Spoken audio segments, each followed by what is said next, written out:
It is a remarkably long election campaign that is coming up, and there's no doubt about that. You know, politicians are at great pains to say, well, this is not the election campaign, this is not the lead into it.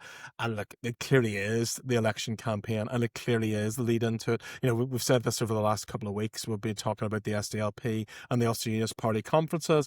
The Alliance are feeling a little bit squeezed in the middle because the SDLP are coming at them, the Ulster Unionist Party are coming at them, and that's caused them to be a wee bit spiky. And we're clearly Not seeing, to mention a little attention from the DUP and from time to time. and the DUP is given a lot. Look, everybody's squeezing Alliance. Look, there's votes there that come. The Alliance Party parties want to try and see if they can woo those votes back. That's perfectly legitimate in a political process.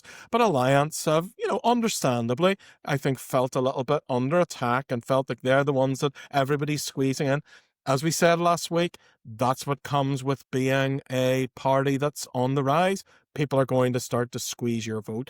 But look, we are a year and a half away from an election. I think I would really love to sit the politicians down and say, guys, relax.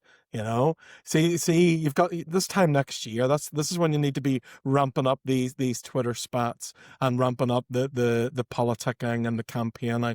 You've got a bit of time yet, because I do think there are some important legislative measures that are going to come over. And I think we've started to see this kind of public spat polluting the Assembly a little bit. And with the Speaker this week, he's recognised that. He has stood up and said he's concerned about the rise of unparliamentary language. He is correct to say that, and I think he's correct to admonish. He admonished even some people in his own party for unparliamentary language. And I think we're seeing this spill into the chamber, and I don't think that is good for good legislative function either.